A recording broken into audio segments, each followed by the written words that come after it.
పథకాలు రావాలంటే ఆడిపించిన వాళ్ళనే ఆడించిన వాళ్ళనే ఊరికే ఆడిపిస్తే పథకాలు రావు. కొత్త వాళ్ళకి ఛాన్స్లు ఇవ్వాలి, కొత్త గేమ్లలో ఆడించాలి, అప్పుడు పథకాలు వస్తాయి ఎక్కువ.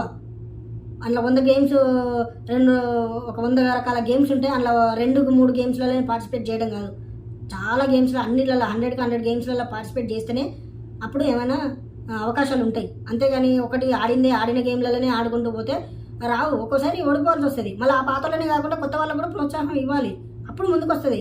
అంతేగాని 69th ర్యాంక్లో ఉంది ప్యారిస్ అంటే మరి అలాగే ఉంటుంది. మరి 69 ర్యాంక్లో ఉంది ఇప్పుడు. చూడండి, అమెరికా వాళ్ళు మనకంటే చాలా తక్కువ జనాభా, అలాంటిది ఫస్ట్ ర్యాంక్లో ఉంది. చైనా ఈక్వల్ టు మనతో 141 కోట్ల జనాభా, మనదే అంతే ఈక్వల్, ఇంకా మనది ఎక్కువనే. సో అలాంటిది మనదే 69వ ర్యాంక్లో ఉంది, చైనా 2వ ప్లేస్లో ఉంది. మరి ఎందుకు ఇలా జరుగుతుంది? కరప్షన్ ఉండదు. ఎవరి దగ్గర టాలెంట్ ఉంటే వాళ్ళని తీసుకుంటారు. వీడు మా తమ్ముని కొడుకు, వీడు మా అన్న కొడుకు, నా కొడుకు, నా వల్లనే సెలెక్ట్ చేయాలి, నీ వల్లనే సెలెక్ట్ చేయాలి అనేది ఇదంతా కరప్షన్. ఇండియాలోనే ఉంటుంది ఇలాంటివి. చేయకపోతే మిమ్మల్ని అది చేస్తాం, సెలెక్టర్లను బెదిరించడం. కాబట్టి ఇలా ఉంటుంది. అందుకనే అలాంటివి కాకుండా ఇక్కడైనా మేలుకొని స్కూల్ స్థాయి నుంచి, చిన్నపిల్లల స్థాయి నుంచి పెద్దవాళ్ళ వరకు ఎవరెవరికి ఏ టాలెంట్ ఉందో, ఎంతవరకు ఏముందో తెలుసుకోవాలంటే ప్రతి 6 నెలలకు ఒకసారి అయినా పెద్ద ఈవెంట్లు పెట్టాలి, పెద్ద గేమ్స్ పెట్టాలి. అందులో మంచిగా ఆడిన వాళ్ళని తీసుకెళ్ళి పైన ఇంకా అంతర్జాతీయ లెవెల్లో ఆడిపించాలి, నేషనల్ స్థాయిలో ఆడిపించాలి. అలాంటప్పుడే పథకాలు వస్తాయి. సాధన చేయించాలి, దానికి తగ్గ ఖర్చులు ఉంటాయి.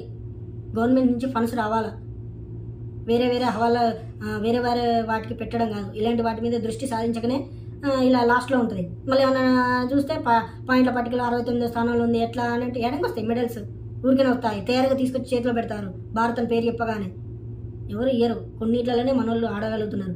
కాబట్టి నేను అనేది ఏంటంటే అన్నిట్లలో ఆడించాలి మన వాళ్ళను, అందరికీ సముచిత స్థానాలను కల్పించినప్పుడే ఇండియా ముందుకు వస్తుంది. అడ్వర్టైజ్మెంట్లు ఇవి వాటికి వీటికి చిల్లర వాళ్ళందరినీ తీసుకొచ్చి వీడు వాని కొడుకు అని చెప్పి వీందని వాళ్ళకుండే అవకాశాలన్నింటినీ మంచిగా ఆడే వాళ్ళందరి అవకాశాలను గుంజుకొని వేరే వాళ్ళకి ఇస్తే ఇలానే తొందరగా అవుట్ అయ్యి సపరేట్గా ఇంటికి వస్తారు. సో అలాంటివి కాకుండా మంచి ఆలోచనలతోటి మంచి ఆడే వాళ్ళని పంపిస్తే పథకాల పట్టికలో ఫస్ట్ ఉంటుంది. అట్లా